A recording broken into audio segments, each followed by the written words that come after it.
Lower back. For this one again, we're holding it big tread down. Again, coming back onto our elbows and placing big tread as small of your back, but on the same side as the spanner, and bringing your weight up, rocking back and forth. Just being aware of where you're tightest in there, where it needs attention.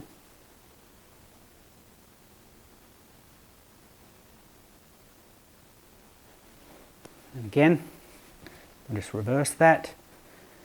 Big tread down, come back onto your elbows. Place it on the same side as the spanner. And just rocking back and forth. Building an awareness of where your tight spots are in an effort to correct your imbalances over time. You wouldn't want to do any more than 2 minutes per side.